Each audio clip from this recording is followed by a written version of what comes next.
to South Africa. So we addressed that and told them that we are going to also enhance the reforms in that regard.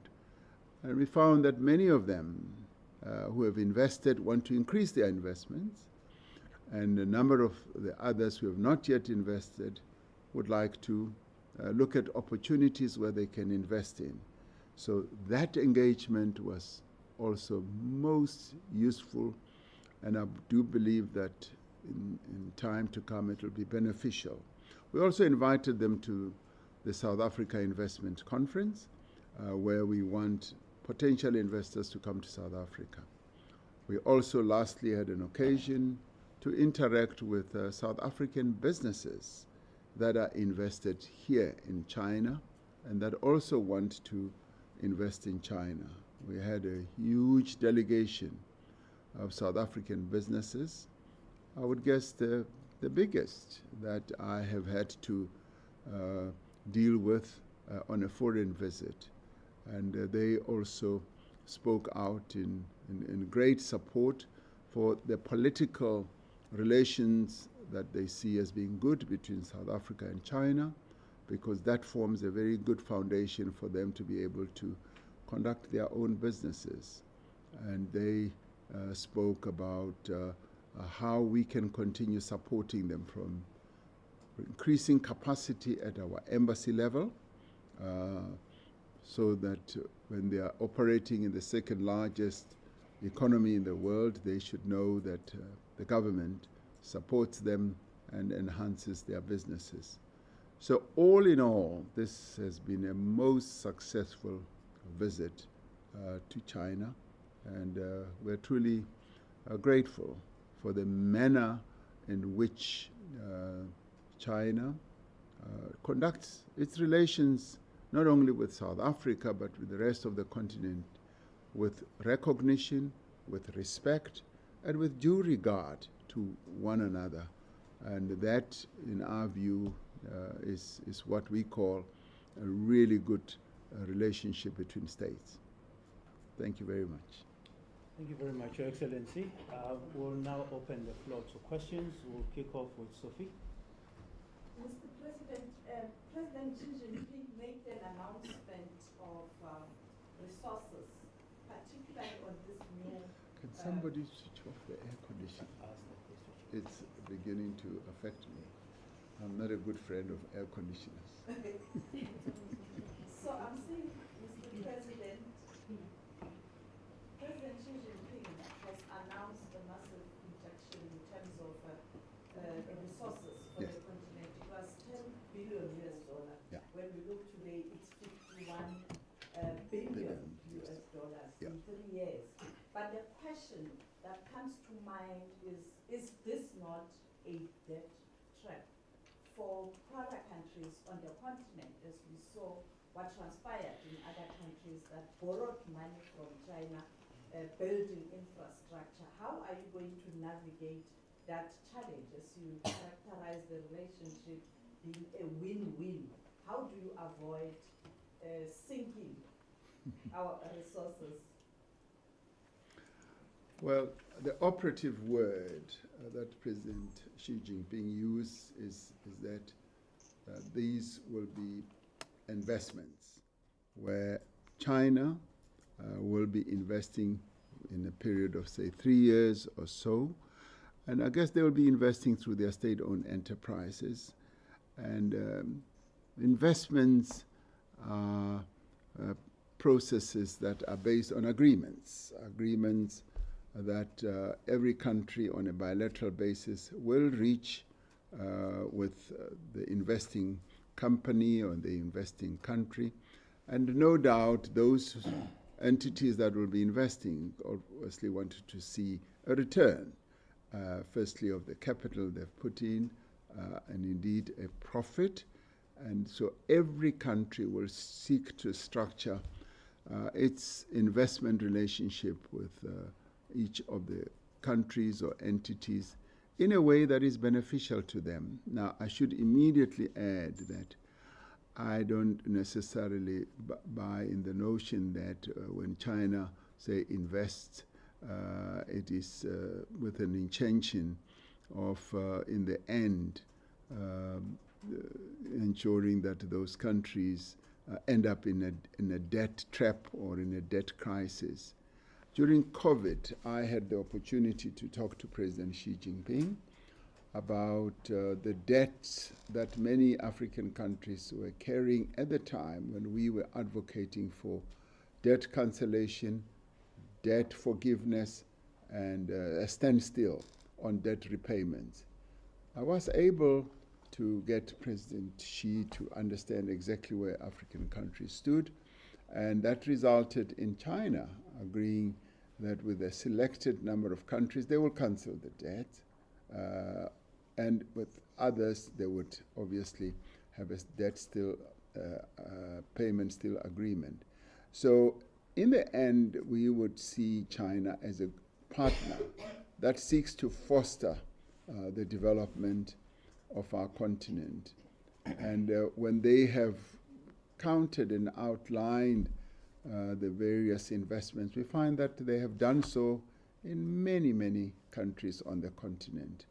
And obviously, they do so with a view of enhancing the development of our continent, and countries must themselves ensure that when they do attract those investments, they attract those investments to develop their own countries and at the same time to continue having a mutually beneficial relationship with China. So I am very positively disposed to the amount of money that President Xi announced today. I think is going to be a great boon to the African continent. And each country must then structure its own investments with various entities in China in a way that benefits them. Go on, CGTN. Ramaphosa, welcome to Beijing, China. There has been so much discussions and debate about what kind of a country of power China has been to Africa, to South Africa, ranging from neo-colonialism to a benign and benevolent power, moving away from conditionalities and preaching of previous powers, to becoming a country that respects equality and approaching Africa as a true equal. So, in your eyes, how do you see China as an influence, as a partner to Africa? And very quickly, touch upon the visa agreement. Can Chinese citizens with a personal passport expect and anticipate to travel to your beautiful country, which have been with a visa-free program maybe someday soon? Well, our experience is that China seeks to promote a mutually beneficial relationship with countries that it interacts with or engages with on the continent. And today, President Xi Jinping demonstrated that, where he said that China is now going to upgrade the relationship that it has with a number of countries to a comprehensive strategic partnership. Now, that has a lot of meaning politically, and I would guess you can extrapolate from that economic dealings as well. So subscribe and believe that it's a relationship that is oppressive, that is also neo-colonial. It should be seen as a mutually beneficial relationship that is based on recognition, respect, and also of advancing each country's own development. And China is much more focused on the development of countries on our continent. And we must remember that China has never been a colonial power, and particularly on the African continent. From time immemorial, when Zheng He traveled to Africa, it was 1434 or so, to advance relations with the African continent. And I told President Xi Jinping last night that I see the China that he's leading moving in the same direction as Emperor Judi, who opened up China at the time and wanted to have a mutually beneficial relationship with the world and indeed with our own continent. So it's a relationship that is based on all the good intentions, and we respect that and we accept that. And that is why, as I spoke yesterday, we are, as African countries, committed to enhancing our relationship with China, because we can see genuineness, we can see respect, and we can see their intention to have a mutually beneficial relationship. As regards the visa challenges that we have had, we are going to reform our visa regime. We've identified the visa regime as one of the reforms that we have embarked upon. And China is an important tourist market for us as South Africa, and we'd like to see more and more Chinese people coming to China, and that fits in very well with the people-to-people relationships that we want to have. So yes, we are going to make sure that Chinese people with their own passports can be able to visit South Africa. And the business people from China also raised their own challenges. So it is an important reform area for us as a government. And we did say we are going to address this and ensure that we ease the visa restrictions or requirements that exist at the moment. So you can come much more easily to South Africa. Well, the fact that you've chosen to come here in China for the first state visit in the 7th administration is an important signal. You thanked President Xi Jinping 4 times in your brief speech today. What do you say to those back home who believe that China may not be and should not be as important? And yesterday as well at the Presidential Business Forum, you took a strong line which was well received around the issue of crime and concerns that Chinese investors have around the high levels of crime. You used strong words about this administration taking that line. So I'm asking this next question based on that. At the cabinet meeting, the acting president, Ramaphosa, said only the president can answer the question of Tembi Simelane and what should happen in that front. So that is my 2-part question. Okay. Let's start with the issue of the Minister of Justice. That is a matter that we are dealing with, and I would say that as president, I do need the space and the time to be able to deal with this matter. And certainly, the matter is being dealt with, as I indicated some few days ago. So it's not a matter that's going to be swept under the carpet. It's being dealt with. So be rest assured, the matter is being addressed.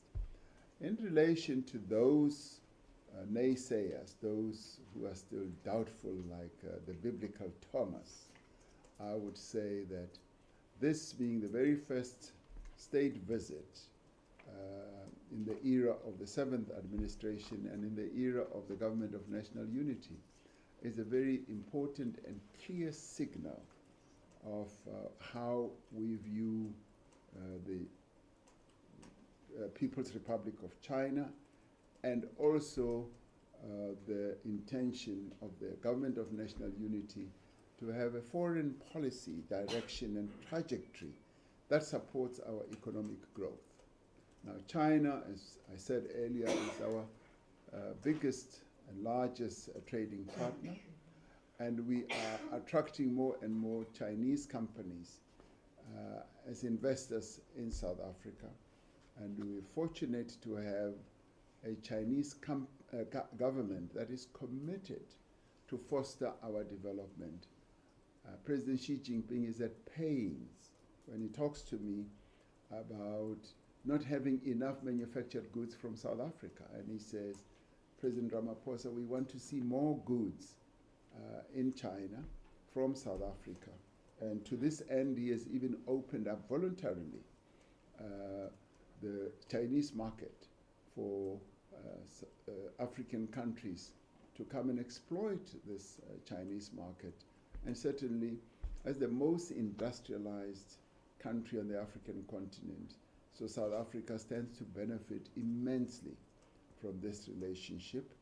And of course, we deal with many other countries in the world, but this is an important market for us as South Africans, and businesses that are already invested in South Africa from China. For instance, one of them is already manufacturing goods from start to finish and exporting them to countries like Europe. Now, that is a great boon for us. We cannot downplay that. It's an important indication that this is a country that is prepared to interact and deal with us at a very serious economic level and political level. Shishijia. Mr. President, hello, good evening. So this marks the 14th anniversary of the Comprehensive Strategic Partnership between China and South Africa. And South Africa is the first African country to join the Belt and Road Initiative. So, President, how would you evaluate the achievement of cooperation in the past 14 years? And especially under the framework of BRI, and as we all know, we have elevated our relation to the all-round strategic cooperative partnership. So, what new highlights will you bring to our bilateral cooperation? Thank you. Well, our relationship with China has been enhanced over the many years. It's not only 14 years, it's 30 years, really.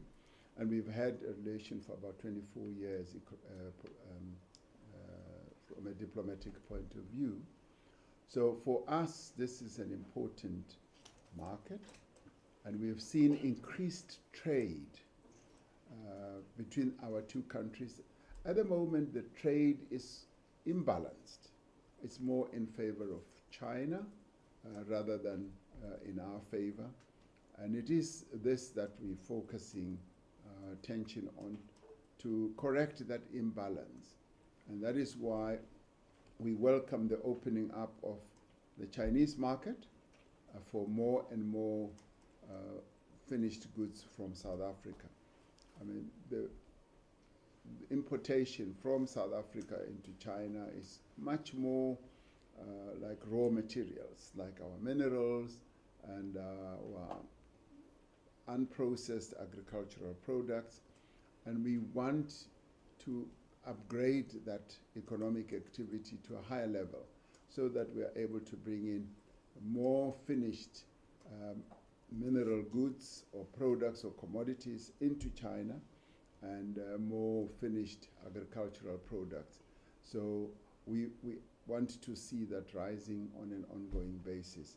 But the trade has been rising over the years. It's been getting higher and higher and better and better. So the quality of the trade is bound to increase in the coming years, particularly based on the agreements that we have reached between the two countries. Oliver? We were talking about rebalancing trade between China and South Africa. Have you obtained any concrete commitments from the Chinese to bring more manufacturing and other job-creating investments to South Africa? And as China failed in its Dakar 2021 pledge to bring $300 billion of African goods to China, are you confident it will fulfill its promises this week? Yes, I am confident that we will see an uptick of the activity of balancing the trade. In our case, as South Africa, we anticipate seeing more and more economic activity around a number of sectors. For instance, the electric vehicles is, in our view, a sector that is beckoning. The world is moving more and more towards green energy, and electric vehicles are going to be the future. And we believe that as a well-developed industrial country when it comes to the automotive sector. We will be able to attract manufacturers that are well steeped in electric vehicles. We had good exchanges with BYD, which has shown a great interest to come and invest in South Africa, and indeed other sectors as well. On renewable energy, we've already seen a number of Chinese companies having an interest, and some of them have already started investing in the renewable space. In technology, some of the companies that are leading in technology are Chinese companies in our country, Huawei and ZTE. So there's a great deal of interest, and I will be seeing that 300 billion commitment will be achieved over time. Of course, it'll take time to achieve that because of a number of constraints that our continent still has, but we are going to be going up the ladder as time goes on. So the economic ladder, we will be climbing step by step and layer by layer. We will get there. Zosom, People Daily. President, I come from People's Daily, Africa General Bureau located in Johannesburg. Very nice to see you again. Good to see you. I remember you. Yes. Thank you so much. My question also related to the relationship between our two countries. South Africa is the most visited African country by President Xi, and you are also one of the most frequent African leader to meet with President Xi. So do you think now is the best historical period of South Africa and China, and what is driving our two countries come closer? Thank you. Well, the relationship between South Africa and China has really reached a point where it needed to be enhanced to go to a higher level. And that is why we agreed that it should now be characterized as an all-round, cooperative, comprehensive strategic partnership that is going to operate on an all-round basis without restricting it to certain areas only. And we've had the joy of having a good cooperation with China in a number of areas, both bilateral country to country and also descending to economies, people to people, cultural, and also education and skills development. And we've also had a very good international relations type of cooperation. BRICS is one of the high points that solidifies our relationship with China, and we cooperate very well at the United Nations level and now through FOCAC. So our relationship with China is of good quality. It is a very relationship. And you are absolutely right. President Xi Jinping has visited South Africa more than any other country on the African continent. And we value that and we welcome that because our continuous interactions just enhances the relations between the two countries. And we will now be proceeding to a number of other forums in the world, and we will meet there. And we will also have discussions and even reach further agreements as we move on. So it's a very special, all-round, comprehensive, cooperative relationship. So we are very pleased about that relationship. Reuters? You even put your computer down. You don't mess around, right? I know. Mr. President, you mentioned just now that you're interested in leading more investment from China in electric vehicles. Yes, sir. An area where the US and European Union have accused Beijing of directing state subsidies and having overcapacity in. Are the West lobbying South Africa not to accept more Chinese investment in this sector and instead to take more investment from their own automakers? Thank you. No, South Africa is not being lobbied by anyone not to accept investments from China. South Africa is a sovereign country, and we want to remain sovereign both politically and economically, and when it comes to foreign policy as well. And we do this with the recognition or the understanding that, like any other country, we want to respect countries that we deal with, and we would like those countries not to impose their will on South Africa, like we would not want to impose our will on them. So when we deal with countries, we deal with them on a bilateral basis, with the understanding that they will seek to foster our own development. Now, we are new kids on the block when it comes to electric vehicles, and we are desirous of fostering our economic development.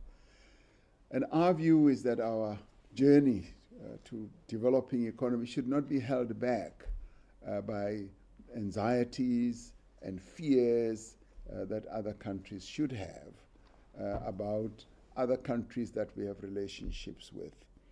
Like we are not driven by the concerns that, for instance, other countries may have with China. So our respect for sovereignty, both economically and politically, is really meaningful, and it is the foundation on which our foreign policy is really based, and it is based on foster the progress of one country as it seeks to foster your own progress, and do not seek to hold another country's progress and development back. So that's who we are, and remembering that South Africa relates to all countries in the world. We don't see ourselves as having enemies. We are non-aligned as a country, and we have set our path on fostering the development of various countries and peace, and basing, obviously, our foreign policy on mutual respect, respect for the values that we subscribe to, and human rights as well. I'll take two last questions. Business Day, and the lady in front here. Yeah. Thank you so much for taking the time out to chat to us, Mr. President. Michelle made the Business Day. So my question is just with relation to this all-round strategic partnership in the new era. How is the business community in South Africa to understand the implications of that? What will it mean for them in layman's terms? We had occasion to meet with our business community yesterday. And to tell you the truth, they are really overjoyed with what they see as a very close relationship between China and South Africa. A number of them are invested here, and they have seen their investments growing by leaps and bounds, and they have wanted to gauge and see whether the relationship between South Africa and China is going to be enhanced, particularly in the 7th administration and in the era of the government of national unity. And we assured them. And their citing of ministers that I had in my delegation from other political parties was actually a real sort of confidence booster. They want confidence. They want to see that we have stability, we have confidence, they can have confidence in the future trajectory of the country. And some of those companies also not only invest in China, but they also want to be partners of Chinese companies when they come to South Africa. So we had the benefit of having the two types of companies in our engagement with the business, and they made suggestions, rather good suggestions on things like visas, on things like deepening and hastening the reforms that we have embarked upon. So it was a very good engagement, and similarly, as I said earlier, with the engagement with Chinese businesses. And for us, this was like a real first time as I travel to have an engagement in three versions.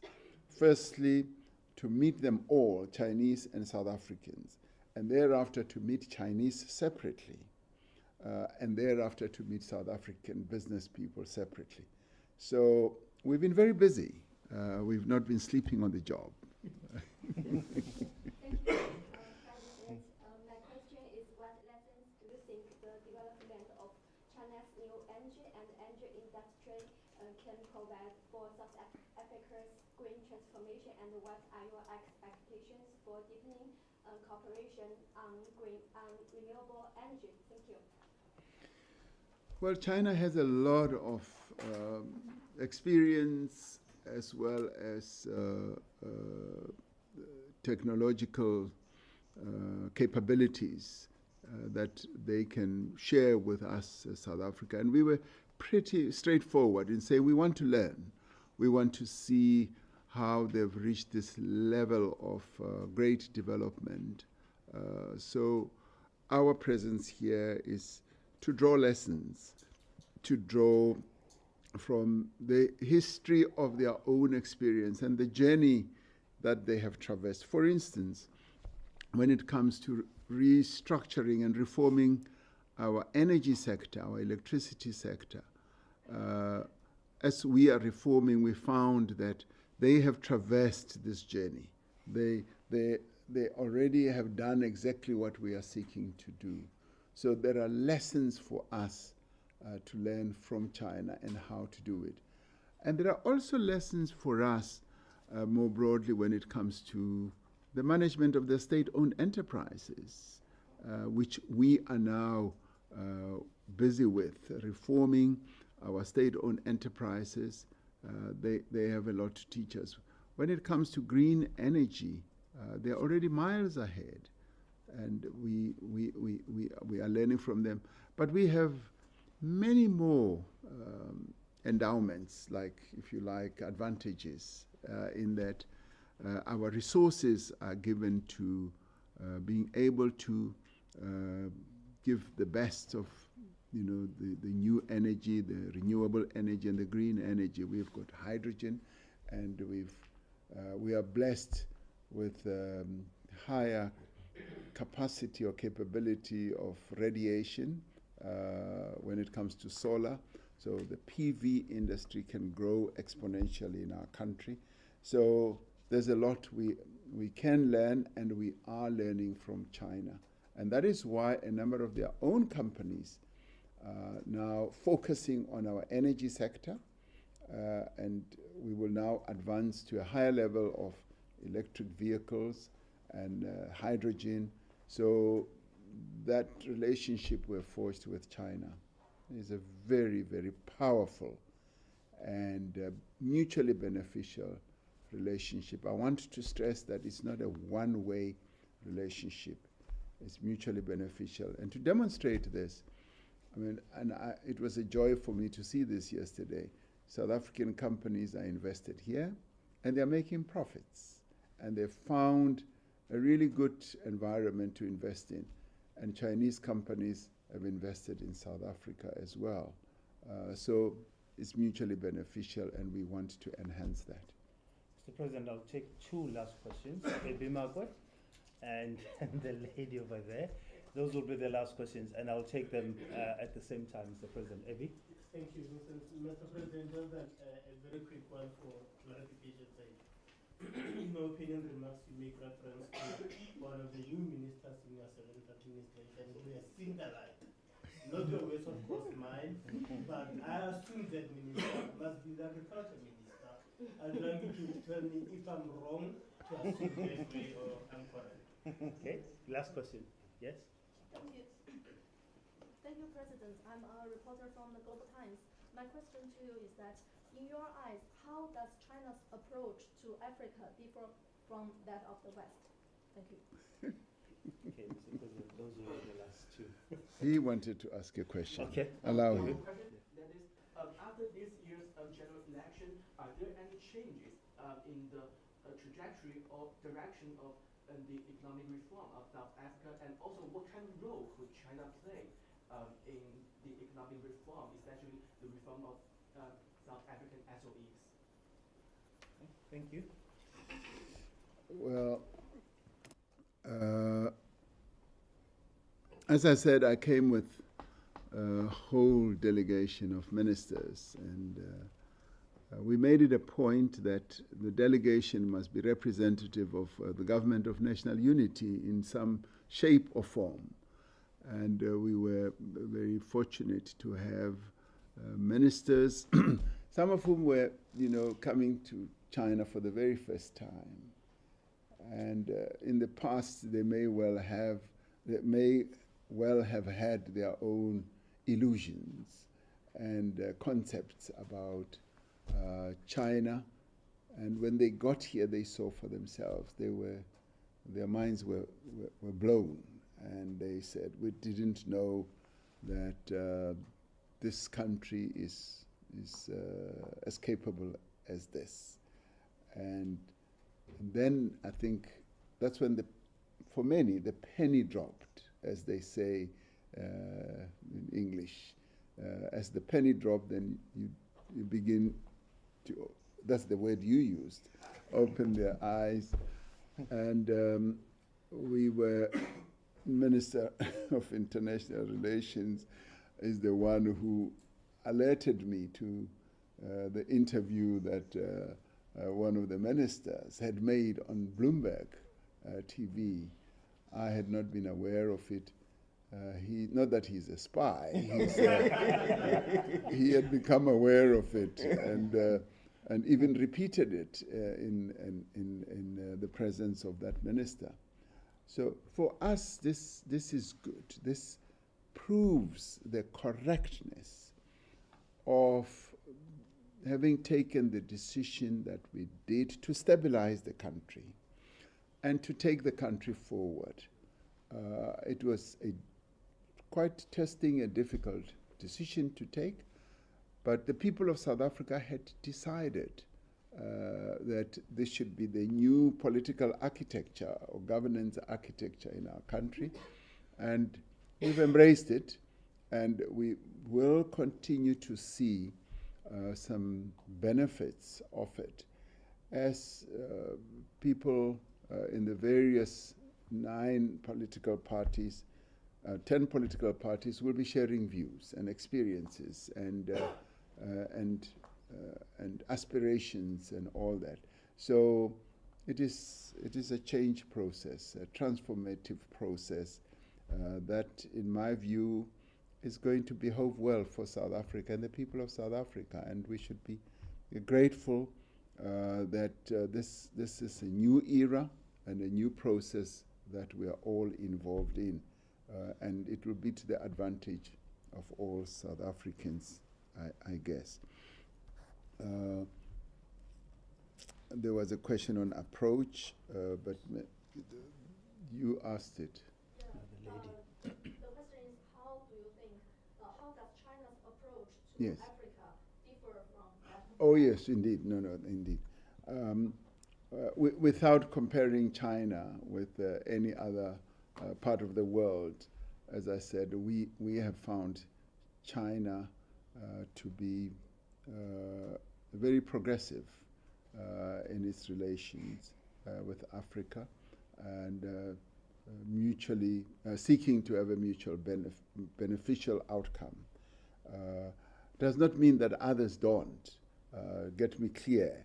I don't want to be comparing, but we are very appreciative of the FOCAC relationship we have as a continent, because we see that it fosters a mutually beneficial relationship.